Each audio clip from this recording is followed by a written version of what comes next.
नमस्कार, मैं सुमित बागुल। सेक्स एक सुखी जीवन का मंत्र डॉक्टर विजय दहीफले के साथ इस खास ब्रांड न्यू शो में आप सबका तहे दिल से स्वागत करता हूं। दोस्तों, हमें अगर कोई बीमारी होती है तो वो बीमारी हम अपने फैमिली के साथ शेयर करते हैं, पर जब कोई सेक्सुअल समस्या होती है, जब कोई लैंगिक समस्या होती है, तब हम ऐसा नहीं कर पाते, क्योंकि इस बारे में बात करने में हमें शर्म आती है या फिर हम झिझक महसूस करते हैं। तो दोस्तों, इसीलिए हम लेकर आए हैं हमारी खास पेशकश, सेक्स एक सुखी जीवन का मंत्र डॉक्टर विजय दहीफले के साथ। दोस्तों, एक ऐसा प्लेटफॉर्म है जहां पर आप आपकी सेक्स रिलेटेड हर एक समस्या का हल पा सकते हो, और हमें गाइड करेंगे डॉक्टर विजय दहीफले। तो दोस्तों, सबसे पहले जानते हैं सर के बारे में।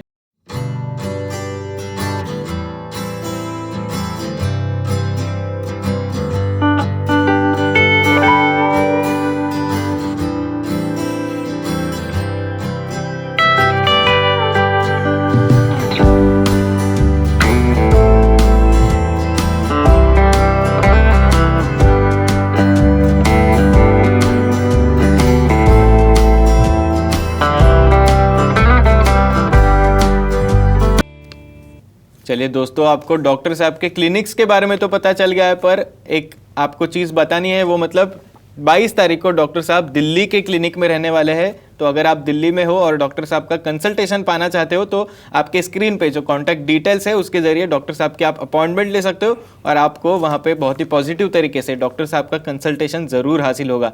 तो दोस्तों, शो को शुरुआत करते हैं। डॉक्टर, आपका बहुत बहुत स्वागत है कार्यक्रम में। नमस्ते डॉक्टर साहब, हम बात कर रहे थे सेक्सुअल डिस्फंक्शन के बारे में, और उसी में मैं आपको पूछना चाहूंगा कि ऑर्काइटिस के बारे में। तो सबसे पहले हम जानना चाहेंगे कि ऑर्काइटिस क्या होता है सर? श्योरली सुमित जी, हमारी जो सीरीज चल रही है कि अलग अलग प्रकार की इन्फेक्शन है, एसटीडी है, एसटी है, उसमें ऑर्काइटिस एक बहुत कॉमन कंडीशन है जिसमें हम कहेंगे टेस्टिकुलर पेन, जो हमारा अंडाशय रहता है, जो स्क्रोटम रहता है, वहाँ पे जो इन्फेक्शन होने के बाद जो स्वेलिंग आता है, जो पेन होता है, और डेफिनेटली पेनिस के आजू बाजू में जो भी एरिया में पेन होगा उसकी वजह से तुम सेक्सुअल एक्टिविटी नहीं कर सकते, और उससे भी सेक्सुअल डिस्फंक्शन हो जाता है। इसे कहते हैं ऑर्काइटिस। डेफिनेटली डॉक्टर, जैसे आपने कहा कि उससे सेक्सुअल डिस्फंक्शन हो सकता है, तो मुझे वही पूछना था कि ऑर्काइटिस और इसका क्या कोरिलेशन है? बेसिकली क्या होता है, जेनेटो यूरिनरी सिस्टम, जहाँ से हमारी यूरिन आती है वहाँ से ही धातु आता है, सीमेन आता है।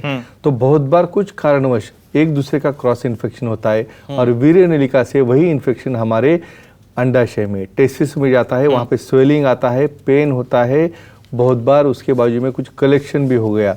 तो बहुत बार तुम इमेजिन करो, जब सेक्स करते हो जो मूवमेंट होती है, उस वक्त जब स्क्रोटम में पेन होगा तो तुम उसका थ्रशिंग या एक्ट कर सकते होते क्या? नहीं कर सकते। और एक दूसरे के क्रॉस इन्फेक्शन से, पेन की वजह से अपने आप वो सेक्स की भावना कम होती है और आप सेक्सुअल डिस्फंक्शन में जाते हो। एक दूसरे का संबंध है। डेफिनेटली डॉक्टर, तो सबसे पहले एक फोन कॉल ले लेते हैं, उसके बाद मैं मेरे सवाल पूछूंगा। हमारे साथ रूपक जी है। रूपक जी, आपका सवाल पूछिए। हेलो जी, बोलिए। सर जी, मेरे दोनों टेस्टिस बड़े हुए हैं। अच्छा, क्या करें? आपकी शादी हो गई क्या?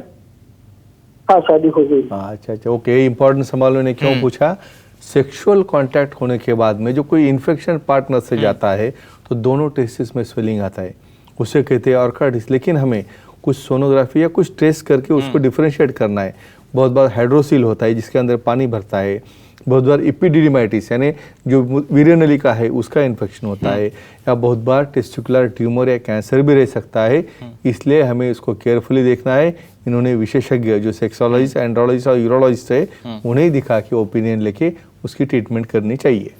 ओके डॉक्टर, तो अभी इसके कारण क्या रहते हैं उसके बारे में आप बताओगे प्लीज? डेफिनेटली किसी वजह से ट्रॉमा होना। बहुत बार हम बाइक पे बैठते हैं, जर्क बैठता है, कोई क्रिकेट का बॉल लगता है, या बहुत बार सेक्सुअल एक्टिविटी में सामने वाले का इन्फेक्शन इसमें ट्रांसमिट होता है। इसे हम कैसे एपिडिडिमा ऑर्काइटिस, या बहुत बार स्वेलिंग ट्रॉमा की वजह से वहाँ पे टेम्परेचर बढ़ गया, बहुत बार टॉर्शन यानी कुछ कारणवश उसकी लेंथ लंबी रहेगी उसकी पेडिकल की, तो टॉर्शन होके घूम जाती है, और ये सब वजह से हमें ऑर्काइटिस या वहाँ पे पेन या स्वेलिंग होता है। डॉक्टर, इसके कुछ लक्षण पाए जाते हैं कि ताकि पता चले कि ये ऑर्काइटिस ही है? क्या रहते हैं इसके लक्षण? हम सेक्स एजुकेशन और अवेयरनेस प्रोग्राम में सबको बोलते हैं भाई, खुद ने जब हम नहाते हैं, जब कुछ एक्टिविटी करते हैं तो खुद के टेस्टिस, खुद का पेनिस खुद ने देखना चाहिए। उसमें स्वेलिंग आता है, बहुत बार उसका टेम्परेचर बढ़ता है, उसमें पेन होता है, बहुत बार पायोसिल यानी पस हो गया तो पूरे बॉडी में बॉडी होता है, वहाँ पे इन्फेक्शन होता है, पेन, फीवर, इन्फेक्शन, ये सबसे इम्पोर्टेंट इसके मेन लक्षण है। लक्षण है। सर एक और फोन कॉल आया है, वो ले लेते हैं। हमारे चलेगा। साथ रूपा जी है। मैडम आपका सवाल पूछिए। जी नमस्ते सर। नमस्ते जी, बोलिए। बोलो। सर मेरा लड़का 10 साल का है ओके, और उसकी एक बाजू की टेस्ट छोटी बड़ी होती है, तो क्या हो सकता है? अच्छा, वेरी गुड वेरी गुड। ये ऑब्जर्वेशन Alert रहता है, अलर्ट viewers। यानी मैं पेरेंट्स के कहूँगा, बहुत बार क्या होता है, हमें बच्चा हो गया है तो बस इमीडिएटली देखते हैं भाई लड़का है लड़की है, बस ये इंपॉर्टेंट नहीं है। नर्स है या घर के लोगों ने उसके दोनों टेस्टिस नॉर्मल है क्या, दोनों टेस्टिस नीचे आए हैं क्या, इवन वजाना होगा तो उसका ओपनिंग अच्छा है क्या, ये सब देखना चाहिए। इनका कहना है भाई गोटी ऊपर नीचे होती है, इसे हम कहते हैं हमारी लैंग्वेज में रिट्रैक्टाइल टेस्टिस।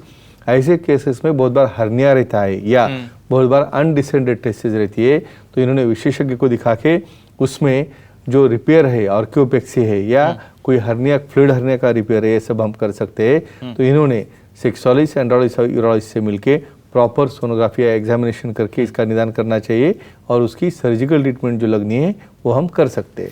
डेफिनेटली डॉक्टर, आप थोड़ा निदान के बारे में Yes, बात करें तो मैं definitely। जानना चाहूंगा कि निदान कैसे कर सकते कैसे हैं इसका। करते हैं। पहले अभी इन्होंने जैसा पूछा कि उनके मॉम डैड जो है या पेरेंट्स है, उन्होंने पहले देखना, एग्जामिनेशन देखना है भाई उसके दोनों टेस्टिस नीचे है नहीं है। उसके बाद आता है पालपेट करके भी देख सकते हैं कुछ टेस्टिस नॉर्मल है या नहीं है। Okay। लेकिन उसके आगे दोनों भी टेस्टिस नहीं दिख रहे तो क्या करोगे, तो उसके आगे आता है सोनोग्राफी। Okay। बहुत बार एमआरआई स्टडी करके वो टेस्टिस ऊपर है क्या, या बहुत बार नीचे टेस्टिस में स्वेलिंग है तो हम कलर डॉपलर करके उसकी वास्कुलरिटी बढ़ गई है क्या, या उसके अंदर कोई पस कलेक्शन है क्या, या कोई ब्लड वहाँ पे कोई स्टैग्नेट हुआ है क्या, या बहुत बार टॉर्शन होने के बाद कोई सप्लाई बंद होके उसका कुछ एट्रोपी या कुछ स्वेलिंग हुआ है क्या। ये कलर डॉपलर, सोनोग्राफी और एमआरआई से इसको अच्छी तरह से हम डायग्नोस कर सकते हैं। डेफिनेटली डॉक्टर, और इसके ट्रीटमेंट के बारे में आप क्या कहोगे? ट्रीटमेंट कैसे कर सकते हैं इसकी? इम्पोर्टेंट, पहले इंपॉर्टेंट कहेंगे ट्रीटमेंट ऑफ कॉज, जिसकी वजह से हुआ है उसको रोकना है। भाई कोई पार्टनर से हुआ है इन्फेक्शन से तो दोनों को ट्रीट करो। कोई ट्रॉमा हुआ है तो उसके अंदर हमें हिमेटोमा होगा तो उसको ड्रेन करना है। पस होगा उसके अंदर तो इंसिजन लेके निकालना है। हाइड्रोसिल होगा तो उसका पानी ऑपरेट करके निकालना है। या और कोई अलग कारण होगा या कैंसर हो गया और कुछ होगा तो उसके ट्यूमर मार्कर वगैरह देख के जो कॉज है उसकी ट्रीटमेंट करो, उससे एकदम अच्छा होता है। और ऑर्काइटिस में स्पेशली मैक्सिल ड्रेसिंग जो हमें सपोर्ट करते हैं, जो टाइट जैंग या हम इसको यूज़ करना है, उसे सपोर्ट देना है, कुछ एंटीबायोटिक्स है, पेन किलर्स है, ये लेने से उसको हम अच्छी तरह से ट्रीटमेंट दे सकते हैं। डेफिनेटली डॉक्टर, ये बहुत ही इंपॉर्टेंट Yeah। था क्योंकि बहुत बार ऐसे हो जाता है कि कुछ हो जाता है, एक्सीडेंट हो Definitely। जाता है और उसकी वजह से ये हो सकता है। और शर्म के मारे तुम वैसे ही छुपा के रखते हो, जी। दिखाते नहीं हो, और उससे पूरा टेस्टिस डैमेज होकर आपका सेक्सुअल लाइफ और फर्टिलिटी लाइफ भी अफेक्ट हो सकता है। तो इसलिए एक ही संदेश है, बिना झिझक, बिना कोई शर्म से डॉक्टर को दिखाए, सेक्सोलॉजिस्ट को दिखाए, ट्रीटमेंट करे और अच्छा लाइफ जियो। डेफिनेटली डॉक्टर, बहुत ही Yeah। इम्पोर्टेंट आपने ये इन्फॉर्मेशन शेयर की है हमारे साथ। पर डॉक्टर समय की पाबंदी है इसलिए ये Okay। शो में आज हमको यहीं पे रुकना चलेगा। पड़ रहा है। पर दोस्तों आपके लिए खुशखबरी, आपको पता ही है कि डॉक्टर साहब का अभी दिल्ली में द्वारका सेक्टर 23 में रिसेंटली नया क्लिनिक शुरू हुआ है। तो आपको भी अगर डॉक्टर साहब की अपॉइंटमेंट चाहिए तो डॉक्टर साहब अभी 22 को मतलब 22 तारीख को दिल्ली के सेंटर में रहने वाले हो। तो आपके स्क्रीन पे जो कॉन्टैक्ट डिटेल्स है उसके जरिए आप अपॉइंटमेंट ले सकते हो और डॉक्टर साहब का वहाँ पे आपको कंसल्टेशन ज़रूर हासिल होगा और बहुत ही पॉजिटिव तरीके से आपको कंसल्टेशन डेफिनेटली मिलेगा। तो दोस्तों ये शो में समय हो चला है यहीं पे रुकने का। शुक्रिया।